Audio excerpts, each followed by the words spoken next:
თბილისის საქალაქო სასამართლოში რუსული კანონის საწინააღმდეგო აქციაზე დაკავებული გიორგი ოკმელაშვილის პროცესი მიმდინარეობს. იყო მოლოდინი, რომ დღეს განაჩენი უნდა ყოფილიყო, თუმცა მოსამართლე მხარეთა რეპლიკებს მოისმენს და განაჩენს მომდევნო სხდომაზე გამოაცხადებს. გიორგი ოკმელაშვილის გამოძება პოლიციელზე თავდასხმას ედავება. ქეთა ციცქიშვილი ჩაგვერთვება პირდაპირ ეთერში და გვეტყვის რა ხდება ამ წუთებში პროცესზე. ისმენ ქეთა. Ქეთი მოულოდნელი იყო შეიძლება ითქვას, თუმცა დღესაც კიდევ ერთხელ მოსამართლემ გადადო პროცესი, არ დაასრულა ამ საქმის ბოლომდე განხილვა და არ გამოაცხადა განაჩენი. 3 თებერვალს 3 საათზე გაიმართება შემდეგი პროცესი და ეს იქნება ალბათ ბოლო პროცესი, იმიტომ რომ მხოლოდ გიორგი ოკმელაშვილის საბოლოო მიმართვა იქნება იმ პროცესზე და შემდეგ უნდა გამოაცხადოს მოსამართლემ გადაწყვეტილება, თუმცა უკვე ისეთი პრაქტიკაა, რომ არც ისაა გამორიცხული, რომ 3 თებერვალს არ გამოაცხადოს და კიდევ გამოცხადებისთვის აიღოს გარკვეული დრო და შემდეგ თქვას გადაწყვეტილება. რაც შეეხება დღევანდელი პროცესის გადადების საფუძვლებს, დღეს რეპლიკების პროცედურა იყო სასამართლო დარბაზში, სადაც შემდეგ უკვე უნდა მოგვესმინა ბრალდებული საბოლოო სიტყვა, თუმცა მოსამართლემ ახალი პრაქტიკის მიხედვით კიდევ ერთხელ მისცა მხარეებს დრო, რომ იქნებ გაფორმებულიყო საპროცესო შეთანხმება და ამაზე ესაუბრეთ. ეს ზოგადად ახალი პრაქტიკაა სასამართლოში და არა მხოლოდ ამ პროცესზე, თუმცა ამ მოტივით გადადო წინასხდომაც მოსამართლემ, სადაც მიიღო პასუხი მხარეებისგან, პროკურატურისგან და დაცვის მხარისგან, რომ არანაირი საპროცესო შეთანხმება არ იქნება და ამაზე საუბარი მხარეებს შორის არ არის. თუმცა დღეს მოსამართლემ ასე თავად გადაწყვიტა, რომ იმის მიუხედავად, რომ პროკურატურამაც და ადვოკატმაც დღესაც პროცესზე დაუფიქსირეს, რომ საპროცესო შეთანხმებაზე საუბარი არ არის, მაინც მიიღო გადაწყვეტილება, რომ უნდა გადაედო დღევანდელი სხდომა.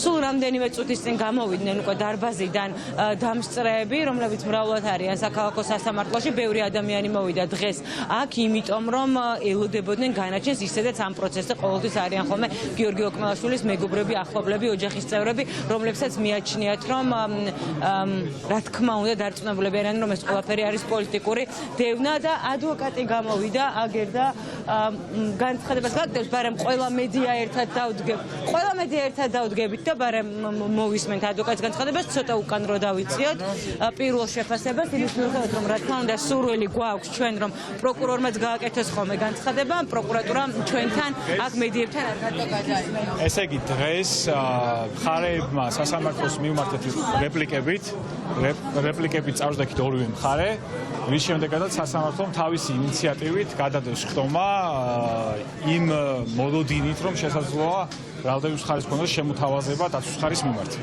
დაცვის მხარის პოზიცია არის ცალსახარობ გიორგი ოკმელაშვილი უდანაშაულოა, ის მოქმედებდა აუცილებელი მოგერიების ფარგლებში.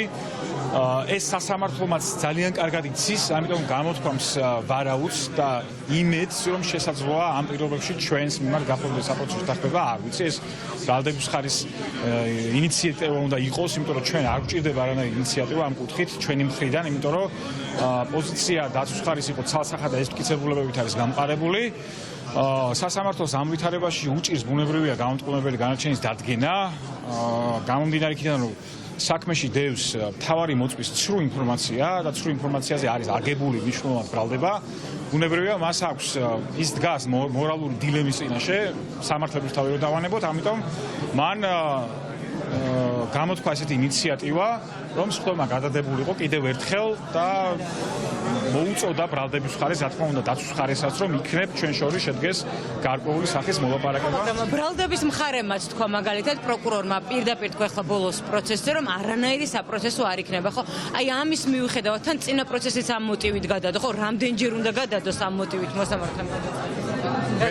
ვერ გეტყვით მოსამართლემ ამდენჯერ შეიძლება გადადოს, ფაქტია რომ მას ამ მტკიცებულებებიდან გამომდინარე უჭირს გამომტყუნებელი განაჩენის დადგენა. გამომტყუნებელი განაჩენი მიუხედავად იმისა, რომ მას მიღებული აქვს პირველივე დღეებიდან, არ უნდა ამის გაკეთება, იმიტომ რომ თავადაც იცის, რომ სულ მცირე მოუწევს იმის შეფასება, რომ საქმეზე დაზარალებულად ცნობილმა პირმა გამოძიებას მიაწოდა ცრუ ინფორმაცია. შეფასების დაწერაც კი გაუჭირდება, დასკვნის გაუჭირდება, მოსამართლე დგება დილემის წინაშე. ერთია რომ პირი გაამტყუნოს, მეორეა რომ ამ უნდა შეაფასოს. მტკიცებულებები და თქვას, რომ პოლიციელმა სრულ ინფორმაცია მიეწოდა გამოძიებას და ის ეწინააღმდეგება ბრალდების მხარის მთავარ ვიდეო ჩანაწერს. რაც ბუნებრივია, გვაყენებს იმ ფაქტის წინაშე, რომ ამ პირის მიმართაც უნდა დაიწყოს სისხლის სამართლებრივი დევნა სრულ ინფორმაციის მიწოდების ფაქტზე. სამთებერვალამდე გადაიდო პროცესი. სამთებერვალ. განმავლობაში არის შესაძლებელი ის, რომ დაცვის მხარე პოზიცია შეცვალოს, რა თქმა უნდა, თქვენი დაცვის ჩვენი პოზიცია არის მყარი, როცა მსგავსი ვითარებაა საქმეზე, როცა მტკიცებულებებს უჭირს, როგორც წესი, პირველი ინიციატივა მოდის ხოლმე ბრალდების მხარისგან. ასეთი ინიციატივა ბრალდების მხარის არ ჰქონია დღემდე, არ ვიცით, ვერ გეტყვით რა მოხდება სამთებერვალამდე. კი ბატონო, დიდი მადლობა. თქვენ უსმენდით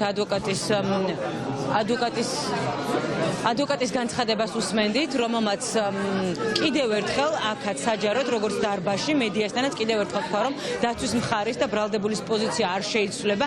ისინი არ ითხოვენ საპროცესო შეთანხმებას, რადგან ფაქტია, რომ მტკიცებულებებში ძალიან უჭირს პროკურატურას და მოსამართლეს იმის შესაძლებლობაც კი არ აქვს, სწორედ ასე ხსნის იმას, რომ მოსამართლემ კიდევ ერთხელ გადადო პროცესი, რომ იმის შესაძლებლობაც არ აქვს, რომ დასაბუთების დროს დაწეროს რაიმე კონკრეტული და შესაბამისად დილემის წინაშეა მოსამართლე, ასე ხსნის ადვოკატი ამ ყველაფერს. საპროცესო შეთანხმებას რაც შეეხება პროკურატურამაც დღეს კიდევ ერთხელ პროკურორმა თქვა, რომ ისინიც არ აპირებენ მსგავსი ნაბიჯების გადადგმას. ნახოთ რა მოხდება, დაახლოებით ზუსტად ერთ კვირაში, მე მგონი 6 დღეში სამთებერვალს შემდეგი სასამართლოს ხდომა, სადაც დასრულდება ალბათ ეს პროცესი, რომელიც მაისის შემდეგ მიმდინარეობს და კიდევ ერთხელ განვმარტა მაყურებელს, რომ მოკმელაშვილს სახელმწიფო ბრალდება პოლიციელზე თავდასხმას ედავება 14 მაისს პარლამენტის მიმდებარე ტერიტორიაზე, როდესაც მიმდინარეობდა აქცია, მას კიდევ ერთი ბრალი ჰქონდა მცირეოდენობით ნარკოტიკული ნივთიერების შეძენა შენახვა, თუმცა ეს ბრალდება წინა პროცესზე მოსამართლემ მოუხსნა და მხოლოდ პოლიციელზე თავდასხმის ნაწილში მიმდინარეობს ახლა სასამართლო მსჯელობა და განხილვა პრინციპში, რომელიც უკვე დასრულდა და მომდევნო პროცესზე გიორგი ოკმელაშვილის საბოლოო სიტყვას მოვისმენთ და მერე უკვე ალბათ მალევე გადაწყვეტილებასაც.